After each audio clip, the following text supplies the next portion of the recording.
Hi everyone. Thanks for joining us tonight. This is our second workshop of this year, and it's on problem solving. So tonight we have myself. I'm Aisha, one of the co-directors of UCCC this year. We also have Carly, one of our fabulous logistics officers, and we've got Hilary, our presenter for tonight, who we will introduce shortly. And before we get started, I wanted to do an acknowledgement of country. So we wanted to acknowledge that we're on the lands of the Wurundjeri people who have been custodians of this land for thousands of years. And we'd like to acknowledge and pay our respects to their elders past, present and emerging. I also invite you to use the chat function to write an acknowledgement of country of your own according to what land you're on today. So I'll pass it over to Carly. Thanks, Aisha. So, as you probably already know, UCCC is an initiative of the Young Australian Cancer Initiative. We are a student-led, not-for-profit organisation that aims to nurture a future generation of cancer-literate individuals who are empowered with the skills and knowledge to reduce the cancer burden in our society. The UCCC aims to provide an opportunity for university students across Australia to get together in groups of 2 to 4 to tackle a real issue in the cancer space. This year, the case challenge is to develop a public health action model for liver cancer awareness to increase early diagnosis and improve survival rates. So on that note, it is my pleasure today to introduce our workshop facilitator, Hilary, a manager at MECE Consulting Group, an international management consultancy with a deep expertise in health. So without further ado, I'll let you take it away. Thanks so much, Carly. Hi to everyone online tonight and to those who will be watching this back. Lovely to meet you. As Carly said, my name is Hilary Bush. I'm a manager at MECE, which is a consulting firm. My background is nursing, clinical nursing, and I've worked in education as well. But at MECE, I've predominantly done work in strategy. In the health space, predominantly in kind of tertiary acute hospitals, but a little bit of everything. Really pleased to be here tonight. Thanks so much for having me. I've got quite a lot to cover, which is just classic Hilary trying to fit lots into a really kind of tight session, but we'll see how we go. Given that we've got a smaller number online tonight, I'm really happy to have this as a kind of open discussion. So if you want to jump in at any point, just take yourself off mute and interject, or pop your hand up and we can facilitate questions as we go. Hopefully there'll be a little bit of time for Q&A at the end as well. So tonight, I want to cover problem solving, mainly approach to problem solving in a structured and methodical manner. Then think about the principles behind clear communication, which is obviously going to be really key for you when you come to your presentation pack. Limited number of slides, lots to tell. How do we get that across? As we go as well, I'm not going to explicitly cover this, but I want you to be inspired to create an engaging, clear, compelling presentation of your own. So if you notice things on the slides, and if I remember, I'll kind of point out things as we go to help you form your own presentation. So to begin at the start, there is a typical process that you would follow for any project, and this goes for any project regardless of what the topic is, what the kind of what the emphasis is. There's kind of these clearly defined points that you want to go through, and I know as well that this problem solving workshop is kind of coming 2/3 of the way through this process. So you might have already ticked off a couple of these and you might just be heading into, say, the structured communication, the last couple of those steps. But, if it's useful to kind of go back and look at what you've done and just make sure you've kind of ticked off all of those things, let this be a guide, I guess. So starting at the start, we diagnose and define the problem. We then build a logic tree, which kind of sets out the branches of the problem and the different questions to ask. We can then use that to turn it into a work plan and define actions. And this is especially good for group work. have done the uni group work thing, and I know sometimes it can be a scattergun approach, or just that one of the people gets it. So this is a good way to kind of break up the work. You then want to think about what data you're going to collect and how you're going to analyze that. Again, this is going to be a really important part for you to show, you know, the impact and the return on investment of your proposed initiative. And then it's about turning those insights that you've got throughout the structured problem solving process into really actionable recommendations. And then as well, obviously communicating this in a logical and a compelling manner. So I'm going to go through each of these steps, but I just wanted to start with that kind of overarching view.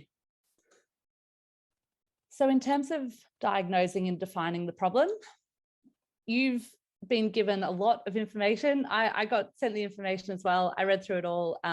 There's a lot in there. So where do you start in terms of breaking that down?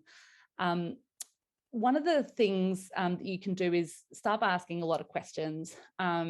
So there are different ways to approach the massive information. You might want to start by thinking, how do I ask this question in another way? You know, so the case conference is asking me to think about a particular question. How about if I reframe that? And you can start to write down maybe some of those different questions from different angles, just to get a broader view of what the problem is. You know, you could also probe deeper. So this 5 whys framework, it's essentially just asking why 5 times, and it helps you to kind of narrow down your thinking. So you go from a very kind of broad, open-ended question. You ask why, and there's an answer to that, and then you ask why for that, and there's another answer. And so that kind of narrows your thinking. So there are a myriad of ways. Definitely screenshot this if you want to take it on after this. But just want to encourage you to not necessarily, you know, take everything just as is. Have a play around with the content you've been given. See if you can ask it in other ways. See if you can try and explain what you're doing to people. You know, just probe a little deeper. Once you've diagnose the problem, write it down. So write down a really clear, concise problem statement. And some of these metrics are going to look familiar. You know, the SMART framework is something that's been used forever, usually in relation to success measures, and I'll get to that. But you can also think about some of these in relation to your problem statement. So your problem statement should be concise, it should be specific, actionable, measurable, and time-bound. And there you can see 2 examples. So on the left-hand side, how can Big Bank grow its business? Way too broad. It's not at all specific. It's not actionable. It's not measurable, and it's not time-bound. And then on the right, obviously, you can see a much better example there, where it's incorporating some of those things like specificity and actionability. So have a go, either now or when you're watching this back, or if you don't want to do it right now, resolve to do it after this. Write down a problem statement for your UCCC liver cancer and hepatitis scenario. So you might already, as I said, you might already have done this step, or you might have had a think about this, or you might not have necessarily gone through that process of writing down the problem statement. So give it a go, see how you go, and then depending on how big your group is, you can share that with the others, and see if maybe between the group you can come up with that really concise, succinct problem statement, because that's going to help you with the next part.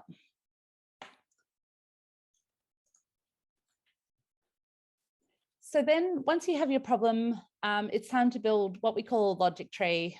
This is just a fancy name for kind of breaking out the problem into different parts, or what we call branches. So on the left-hand side of the screen, you can see the problem statement. It's not necessarily a great problem statement, but it'll do the job for now. So the problem is, how can I increase my income by 20%? Then we move through a series of what we call key lines of inquiry, or KLEs. So second from the left, you can see that column, the KLE level 1. These are kind of the high level questions that you know, quite broad. The questions that kind of immediately come to mind when you think about trying to solve your problem. When I think about how can I increase my income, I think about, well, can I increase it through my main job? Can I increase it through a side hustle? Can I increase it from non-work sources? So they're kind of like the big three questions that I might think about. And then as we move into the center of the screen, KLE level 2, these are the kind of the sub branches that start coming off those first lines of inquiry. So thinking about, can I increase my income from my main job? I might then break that down and think, well, how much additional income can I earn at my current company? So this is related to my main job, my current job. How much additional income can I earn at another company? So again, thinking about that primary source of income, what are the sub questions that I need to think about? And then moving across to the right-hand side of the screen, you can see KLE level 3. So these are like the twigs. These are the kind of the even more specific bits that are coming off those branches. So when I'm thinking about how I can increase my income from my current job, I can think about, well, I could get a pay rise or I could get a promotion. Both of those would increase my income at my current company, and that would increase my income from my main job, and that would help me increase my income by 20%. So it kind of works across and back. And so by answering the kind of the very specific questions in the twigs in level 3, I should be able to work my way back to answering the problem statement. There doesn't have to just be 3 levels. I'm a consultant, so I do everything in 3s, and that's all that would fit on the page. But you can keep going in terms of, you know, how many branches and twigs you have. If there are more specific questions to keep on asking, you just keep on putting them there, and the more specific you are, the more likely it is that you're going to solve your problem. So I've had a go based on my rudimentary understanding of the case competition, just to try and give you, because sometimes it's hard to understand concepts when they're not necessarily in the kind of the context that you know. So in terms of the problem statement, how can we increase early diagnosis and treatment of liver cancer for people with chronic hepatitis infections in 5 years' time with $10 million? So that's a more kind of specific, measurable, targeted question. It's not overly concise, but I'm not very good at being concise, but it kind of, you know, it does the job.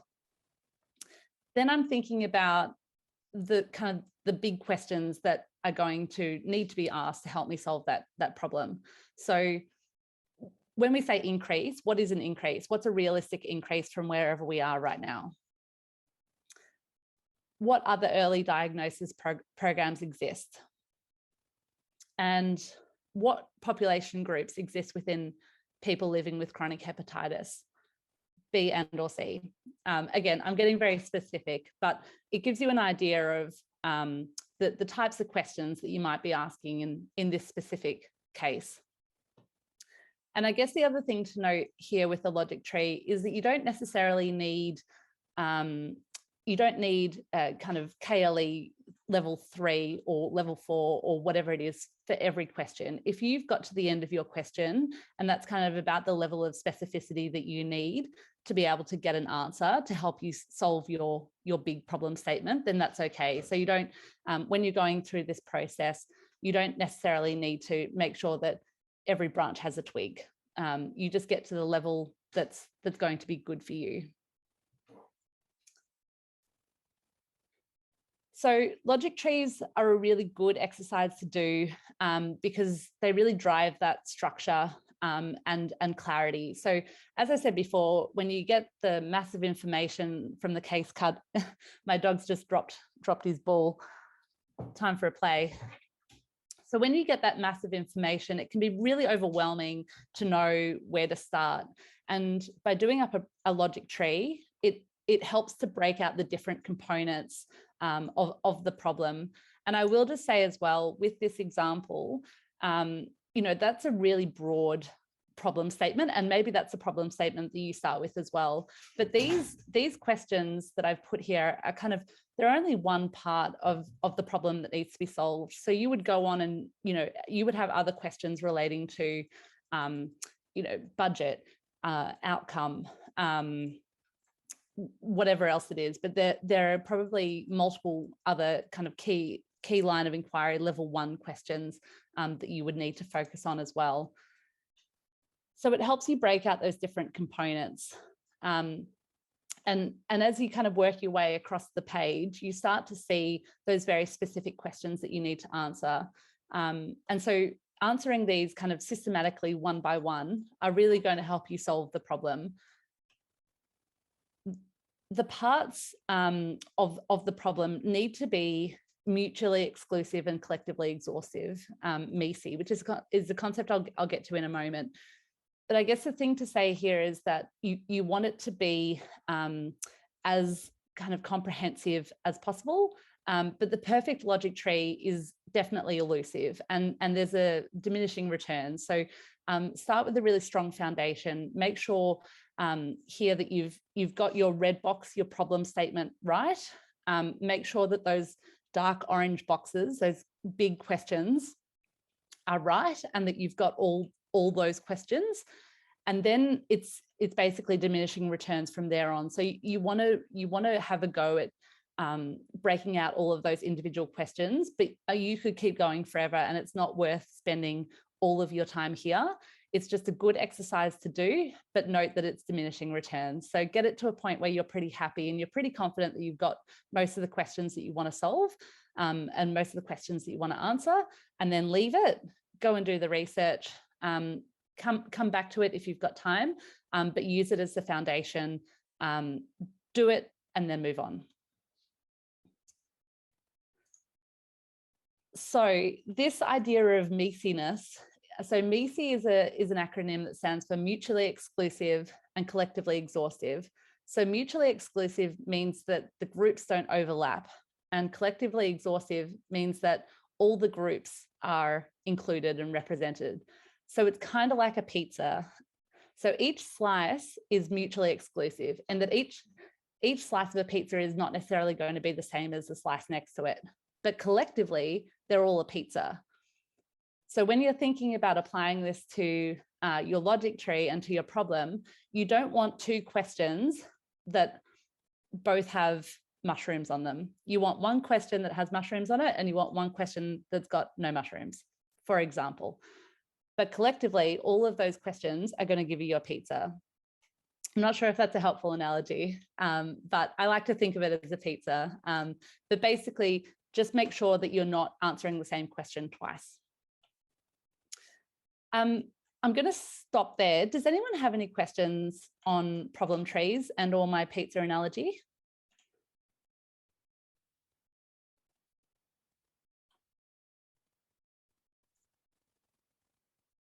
Alrighty, I'll keep moving. So the next part is to build that work plan. And again, as I said at the start, you might be most of the way through this. But again, if you want to go through the process, and because I'm structured and have put the presentation together, we're going through the process. But it might help you to think about that logic tree. So going through that process of doing up the logic tree. So you can see on the left-hand side of the screen there, that's your logic tree, the bit that we've just discussed. And then the work plan comes from that. So essentially, each of those sub-problem squares, they're your branches or your twigs. Each of those lines, each of those questions or sub-problems needs a source of data to answer it. You might get the data from a document or a survey or a piece of kind of quantitative data, or you might get it from a stakeholder interview or a stakeholder survey or a focus group or a workshop. So noting out those kind of different sources can help, and I'll get to that in a bit more detail in the next slide. And then you can also assign who's going to do that piece, who's going to answer that question, who's going to do that piece of data analysis, and by when. And so once you start assigning these bits of data and responsibilities and timeframes to each of these lines, that starts to say, okay, Hilary's taking KLE1, and she's doing the top 2 questions. Carly's taking the middle section, and Aisha's going to do the last section. And then it becomes very clear who's solving what and which parts of the logic tree are getting worked on. And so that can just be a helpful way to divvy up the work and farm it out to the different people in the group. In terms then of collecting and analysing the data, so there are, as I said, a range of ways that you can do this. So you can start with desktop research and analytics, and this is with most of our projects at NOUS, this is where we'd start. We'd always recommend doing a document review. So you basically get your hands on any relevant literature, any relevant data. So for you, starting with that case conference material is that case file is going to obviously be super important, digesting that. But there might also be other research papers. There might be also, other bits of grey literature that you can access to get a bit more information. You might think about doing a survey, and it might not be that you do a survey for this particular project, but there might be other surveys that have been conducted that you can access the data from. You could also consider hosting a workshop. So this would be for bigger projects where you need to get a lot of input from a lot of different people. Again, possibly not something that's realistic in this project, but I'm not aware of kind of your kind of capacity to be able to host it, but it's a good way to get collective input from a large number of people. Or you could do one-on-one interviews or focus groups with people. So focus groups are generally kind of groups of 3 or more. Interviews are 1 or 2. Interviews tend to be a bit more structured. So you'd send out an interview guide. It would have a series of questions that you want to ask and have answered. A focus group might be a little bit more unstructured. So you might have a general plan of kind of the things you want to cover, but when people are in larger groups, topics come up naturally and you might want to explore those. So across the page, there's an increasing specificity of detail left to right. So you're going to get the most detailed information out of interviews and focus groups. You're going to get less detail with desktop research and analytics, but it's much easier to get your hands on desktop research and analytics and get a broad understanding of the problem than it is going to be to get interviews with people. So we use these 4 methods of data collection in different ways for different purposes. This slide's a little wordy, but again, feel free to take a screenshot and refer back to it later. It essentially just sets out the different types of those data methods. So as I said, desktop research could look like client documents, relevant reports, academic literature, data analytics, and so on and so forth down the left-hand side of the page. And then on the right-hand side, when to use these. So you want to start with the desktop research. This will give you a broad understanding of the answers that you're looking for. And it might also help you understand where there are gaps. And you can start to fill those gaps with more specific information that you gather from surveys, interviews, or workshops.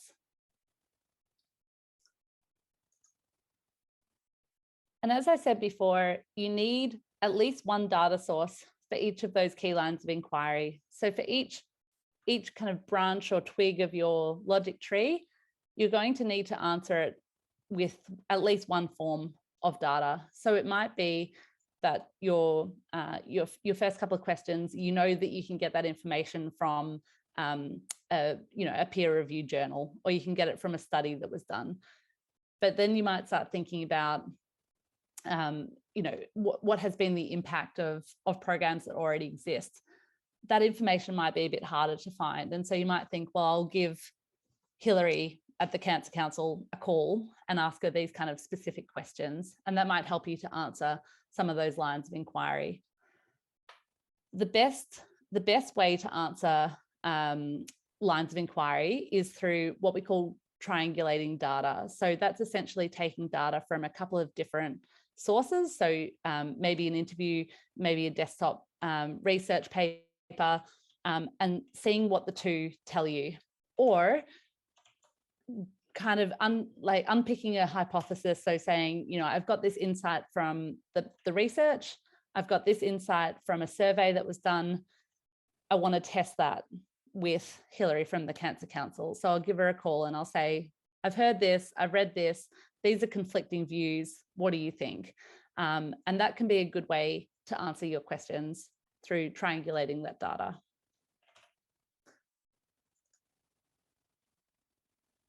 So I want you to have a think. Again, you can do it now or you can do it later. Which stakeholders you might want to engage with to answer some of your key lines of inquiry. Again, you might have already started this process, but use it as a bit of a check for yourself to make sure that you've thought about all the different ways that you can collect that data, and maybe have think about some of the stakeholders that you haven't thought about that you might want to get in touch with to answer some of those questions. Again, I'll pause there. Any questions on data?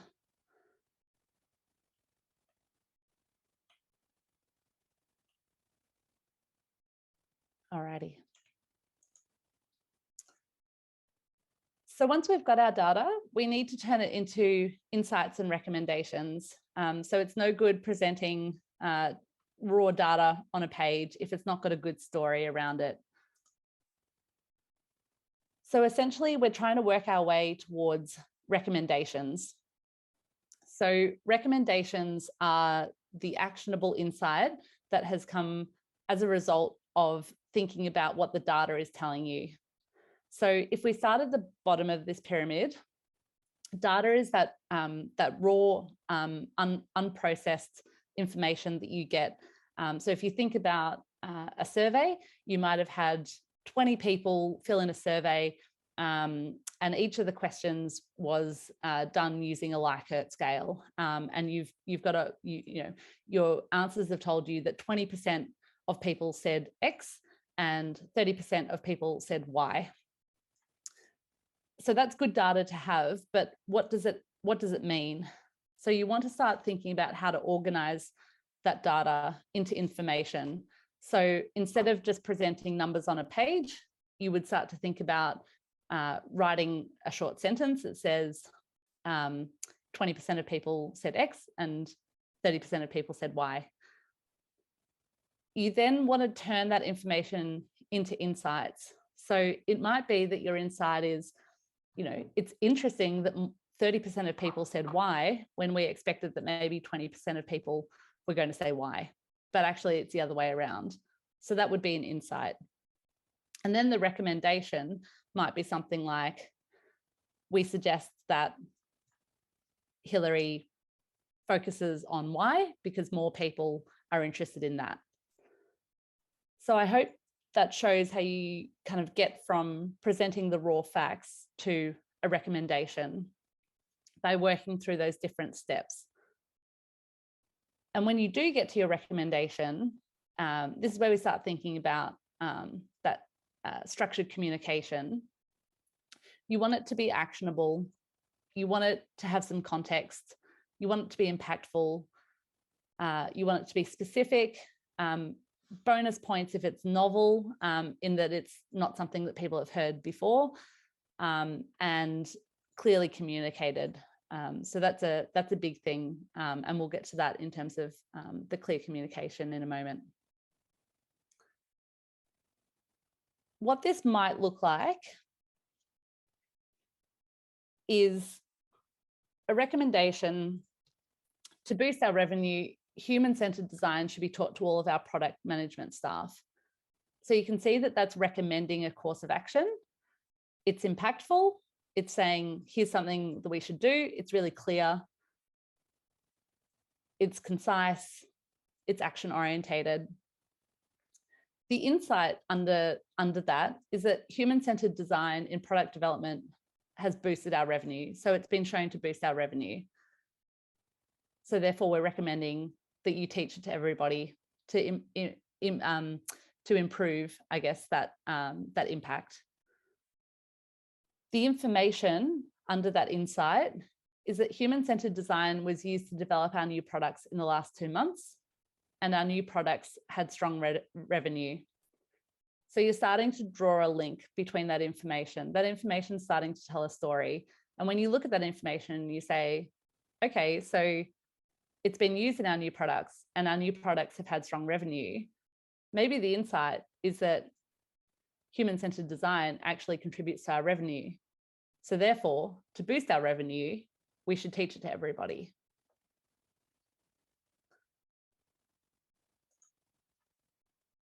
So look at any preliminary recommendations that you have drafted, and just use this as a checklist to go through and ask, are they actionable?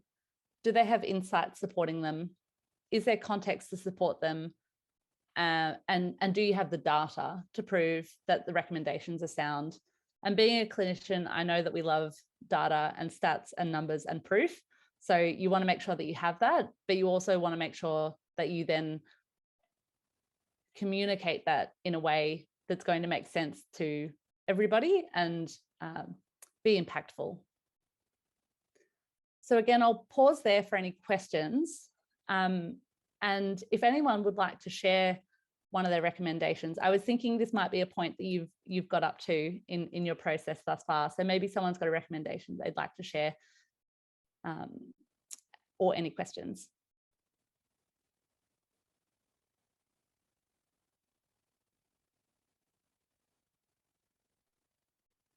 One of the things we get taught at NOUS is the power of silence. And you sit there and you wait for someone to crack. But this isn't a client workshop, so I'll go easy on you and assume there's no questions.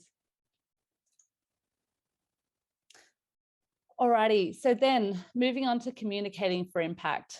So this is where we're starting to think about putting our slides together and how it all comes together into a story. So there are 5 things really that you want to consider when you're thinking about designing your PowerPoint pack and communicating your story and your solution. The first is you want to understand your stakeholder or stakeholders or audience, or whatever you want to call it. You need to understand who's going to be on the receiving end of whatever it is that you're communicating. So you've got your PowerPoint pack that you need to put together, and you've also got your 500-word kind of summary, I suppose. They might have the same audience, they might have different audiences, they might serve different purposes. So you just want to think about that before you even start putting it together. Think about who's going to be reading this, what's their background, do they have an understanding of cancer, do they have an understanding of public health, all these kind of things. You then want to build a really good introduction. So you want to set it up well. And one of the frameworks that we use is situation, complication, and question. So the question bit we've already covered. That's your problem statement. That's the problem question, the very first bit of your logic tree. What's the question we're trying to solve? I'll get to the introduction section in a little bit more detail in the next couple of slides. So thinking about then the third point, articulating the governing idea. And again, I'll go into a little bit more detail here as well, but it's essentially, what is the key point of that slide that you're trying to convey? Or what is the first sentence of that paragraph that you're writing? What is the key point that you're trying to get across? And I guess this is important because people don't necessarily read all of the detail. So you want to be able to get your point across at the start, and you want it to be able to get it across almost in one line so that people don't necessarily need to read the detail, but of course, I'm sure they will. You then want to build supporting logic. So this is about building that persuasive story on each slide and then as a whole in your pack as well. So making sure that it's cohesive and it's supported by that data, those insights, and making sure that you've gone through a really logical process of thinking about the solution. So you'll get that through following that logic tree process. And then, of course, it's about tying it all up in a bow and creating the powerful end product. So this is making sure that your slides are looking cohesive. If you've had 4 different people putting them together, making sure that the story is flowing through, making sure that it looks good, making sure that it looks like one person has done it, and making sure that the story is really clear and it's persuasive. So let's hone in on point 2 in terms of building the introduction. So this is the situation, complication, question framework that really sets you up, sets the story up at the start. So the situation is the broad framing, and you can spend a couple of sentences here at least setting out what the situation is. So assume that whoever's picking up your pack has never heard of UCCC and has never heard of cancer. You want to have a very brief summary to just set out the situation and the context. So it would be something like, liver cancer is a really huge issue, something like that. That's a very poor example, and I should have had one ready to go. But you'd have that couple of framing sentences. You'd then have the complication. So this is the reason why the situation requires action. So something like, we're not meeting our national targets in terms of that early diagnosis and treatment. So that's your complication. So there's a situation, there's a reason why we have to act, and here's the question that we're trying to solve because of that.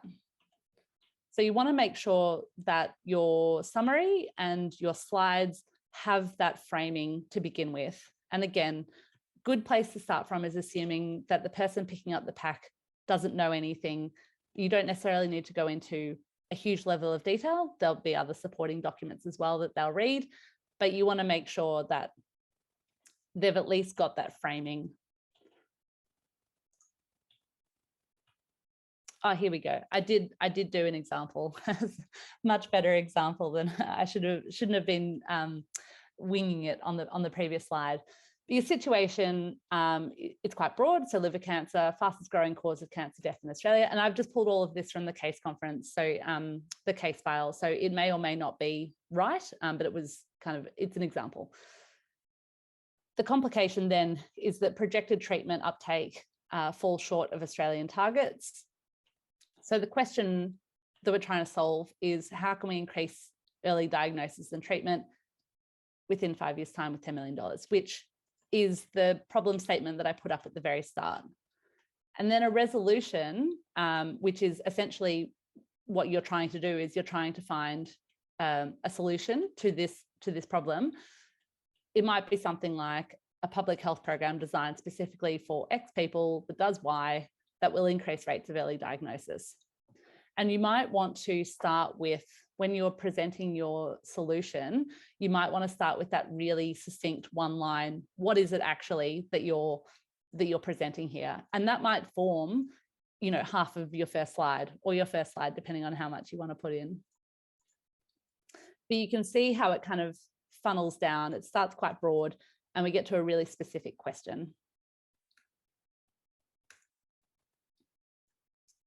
So the recommendation then is the resolution. So that's that one line about what you're recommending. And then from there, you want to make sure that you've got clear lines of support. So you want to have 3, 4, 5, it doesn't necessarily matter, big summary points that support that recommendation. So it might be, we know that public health programs that focus on this specific population have a really good impact rate. And we know that ultrasounds are cheap and easy to run, and therefore they're a good public health solution. These are kind of your big things. And then you would work down from there. So under your population group point, you might then have 2 or 3 or 4 key supporting ideas. So this is, again, using that framework of recommendation, the insight, the information, and the data. So it all links together. And you should start from the point of most succinct and most high level and work down through your detail. So again, this is thinking about, if I was to only read one thing on the page, I would read your recommendation and I would know what it was. So it's quite different to academic writing, where we kind of often bury the conclusion right at the very end of the paper. This is almost flipping it on its head. So you've got the recommendation, the conclusion right up front. So I only have to read one thing. And then if I want more detail, I can go into the method section and then the results section.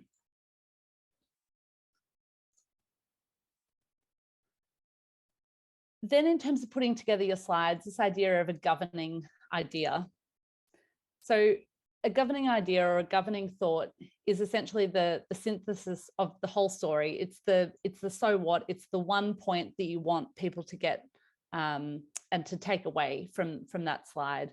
So it should be short, it should be targeted, it should complete the idea. So everything on that page should be able to be tied up into one line. If you were just going to say one thing, what would it be? And I find that this is often a good way to frame slides. So I'll put the governing thought at the top, and then the detail would come underneath. And so instead of writing something like, this slide is about governing thoughts, I've written, the governing thought is the synthesis of the whole story. So that tells you all of the other information on the page. It's the one thing that you need to read. So when you're thinking about your 15 slides, you might want to go through them all and see if you could get away with understanding what your presentation is about only by reading the headline on each of those slides. That's a good way to understand whether or not your governing thought is right. Again, little activity for you either now or when you're watching this back. So think about one of the slides in your presentation pack. What would be a good governing thought for that slide? And I'll take it I've got a very quiet audience tonight, so I'm not going to ask if everyone wants to have a crack, and I'm also running out of time, so I'll keep moving. The last bit is creating that powerful end product. So this is your slide deck.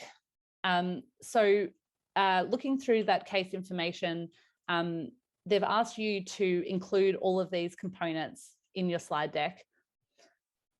So make sure you've got that information somewhere. Again, either take a snip of this page or make sure you've got it written down and use it as a checklist to make sure that you've covered off on all of those bits. But you might want to think about either dedicating one slide to each of these, or you might want to think about the story and can you cover off, say, impact and proposed solution in the same slide. Implementation is probably going to be its own slide, but that might also include some information on risks, limitations, and challenges. So you might just want to think about how you structure it. You do have 15, and there's less than 15 components here, but just make sure you've got all of those. And I just want to talk to a couple quickly. So the expected impact, this is about how your solution addresses the current gaps or shortcomings in the system. So it's about measuring and I guess showing how your program is going to have an impact. So creating a series of measures can help assess this impact. You want to start by establishing what those measures are. So they should link to your logic tree. They're essentially the proof of the answer to the questions that you're asking. So the most important things to measure are the ones that will indicate that the project outcomes will be or have been achieved. Again, we can think about, I guess, impact a couple of different ways, but where you might like to start is by going back to your logic tree, and next to the data column, you might like to put success measure, and then have a go at writing out what that measure might be. And it might be something like, increase in number of people seen in the program, or it might be something like decrease costs to Victoria. So, something like that. You just want to think about what those measures are. Measures can be output focused or outcome focused. So output is much more operational. It's much more about the project delivery. So this is about meeting standards. It's about timing. It's about whether or not you're reaching all the locations that you want to reach. It might be about whether or not you're realizing the benefits that you want to, and it might be about whether or not you're spending the right amount or not. Whereas outcome focused is more about, are people involved in the program having their needs and goals met? So in this case, are we making any impact on reaching our national targets, or increasing the rates of early diagnosis and treatment? Once you've got your measures, check that they're clearly linked to the outcomes or risks. So again, just make sure that they're linked to the branches of the logic tree. Make sure that they're smart. So here's where the other SMART framework comes in: specific, measurable, actionable, realistic, and time-bound. And make sure that if you do answer, if you can get data against that measure, they're going to demonstrate a clear break from the current state. So you might be able to have data showing that current early diagnosis rates are 20%. And then you would want to measure whether or not we're seeing an increase in that. So are we getting to 25? Are we getting to 30, etc.? I'm going to skip over this slide. It's essentially another framework to think about the measures and about the different kinds of measures. So again, feel free to take a snip, but I'm going to keep moving, because the other bit of your slide deck is the budget. So UCCC have asked you to include a budget for your proposed solution. Creating a budget is important to ensure it meets the project's requirements. So you've been given some parameters here. It's 10 million over 5 years. So you want to make sure that your solution is going to meet those requirements. So you need to consider all of the costs involved in the running of your proposed program. So these typically would include fixed costs and variable costs. And they are just a way to think about the different types of costs that you will incur in your project. So there might be salaries for the people involved in running the project. There might be office costs. And then there might be things like marketing, printing flyers. You might want to consider remunerating focus group or workshop participants. So if you're going to do a bit of, if you're going to ask people to come along and participate in some research or something, you might want to pay them. You might have to pay fees to medical providers. You might need medical equipment. And also don't forget to account for inflation. So just think about the fact that costs today will not be the same cost in 5 years. They'll probably go up. So just make sure you account for a little bit of a buffer. The way to start the budget process is by ensuring that you have a budget key line of inquiry on your logic tree. So think about all the different questions that you have relating to the program costs and what data sources you can use to get that information. And then you'll ensure that you've covered off on all of those different budget questions. And then you might like to consider doing some research on similar programs or understanding basic costs, such as how much an ultrasound costs. Again, you should be able to get this information from publicly available documents, or you might need to be able to, you might need to call somebody at a similar organization and give them a, give them a call and ask some questions. I've given you some budget can be a bit hard to understand. It's certainly not my area of expertise. So I had a crack at thinking about some questions that you might ask. So again, how much can we spend per year? What do similar programs cost? There'd probably be a couple of other level 1 questions there as well.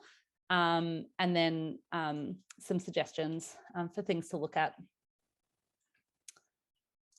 That was all I had. I've gone wildly over time as predicted, but we do have some time if you do have any questions. Happy to answer anything.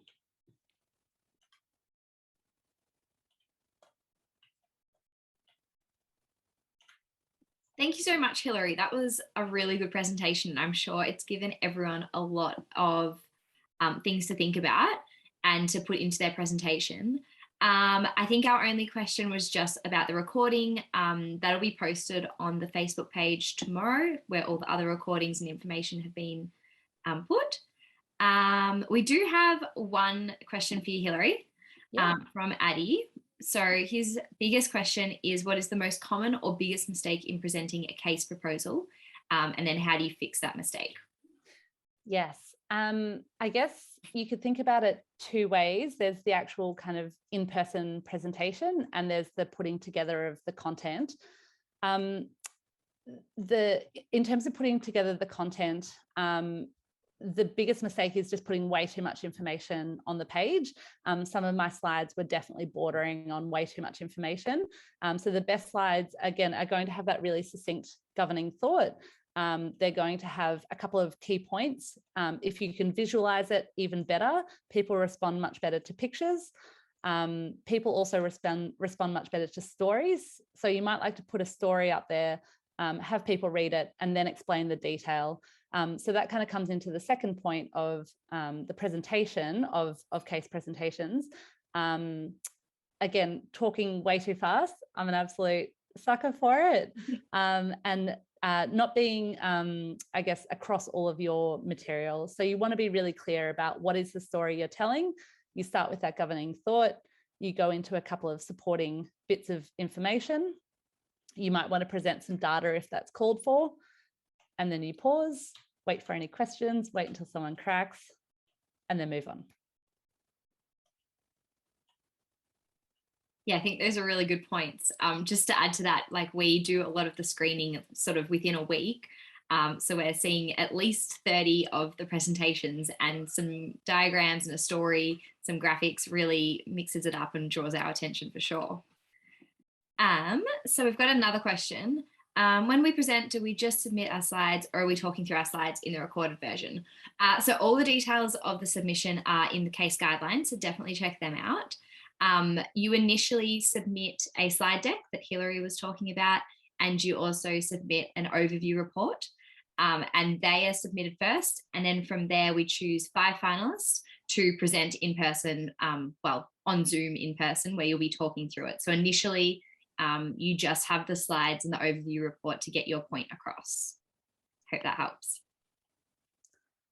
I think the other thing just about the putting together of the slides, it's probably not something I appreciated until I got to now, the power of just having a really slick looking document. So something that's all in the same format, it's all in the same colors, all the text size is the same, everything's aligned.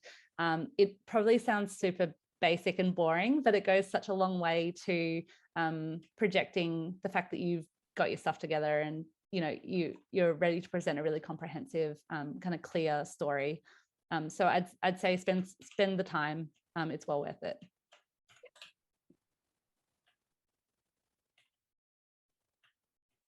Perfect. So we've got another question from Alice. Hi, Hilary. How do you acknowledge the input of the data sources, such as the interviews or focus groups, if they influence your recommendation or solution with anecdotal information? Do you acknowledge it in a text, or would you reference it?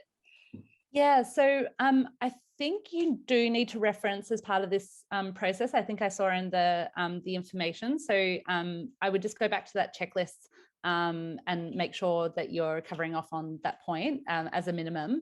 I guess then in terms of the data sources, I don't necessarily know the kind of the context here in terms of how much rigor you do need to go to. I would kind of in our work, we don't necessarily bring up the source unless it's adding something to the point. I would just make sure that if someone asked me where I got that piece of information from, I could let them know, and it was it was robust, but I wouldn't necessarily bog down the essence of the presentation with that information, because it's probably not the most important thing that you want to tell, again, unless it's adding something.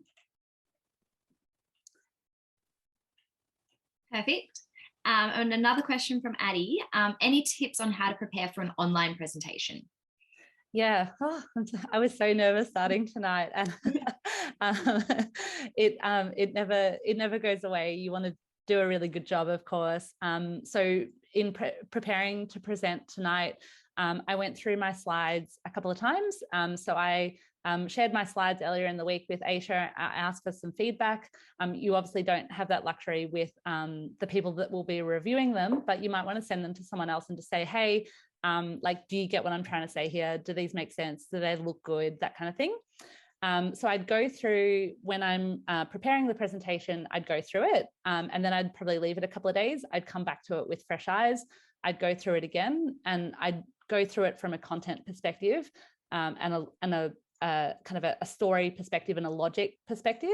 And then right before I present, I would go back through the slides again, and I would just practice what I was going to say for each of them. And it doesn't have to be the full, hi, I'm Hilary, I'm a manager from NOWS. It might just be, okay, on this slide, I'm going to introduce myself. On this slide, I'm going to say there are 3 key objectives. And then any slides that I'm less clear on what I'm trying to say, I'll practice it. So by the time I get to presenting, I'm really clear on what is the key message that I'm trying to say on this slide. I hope that helps. And speak slowly. Get your partner to listen to you and tell you if you're talking really fast or like a foghorn, like mine does constantly. Yeah, I think that's a really valuable point. Hopefully everyone's got someone living with them or a friend who will help them out with that. Very good. Well, we've got glowing feedback for you, Hilary. Thank you so much again for joining us. If anyone else has any questions, feel free to email them through and we can pass them along to Hilary. I'd also like to thank everyone for coming along today and for contributing your questions. It's made it a little bit more engaging towards the end, so thank you so much. Just a gentle reminder, we've got our registrations closing this Sunday, so the 21st of August. So make sure you're registered by then. And then submissions are due in a little over 2 weeks, so on Monday, the 29th of August. Yeah, again, thank you so much, Hilary. And yeah, we'll see everyone hopefully on finals night. In the meantime, best of luck with your submissions. See ya.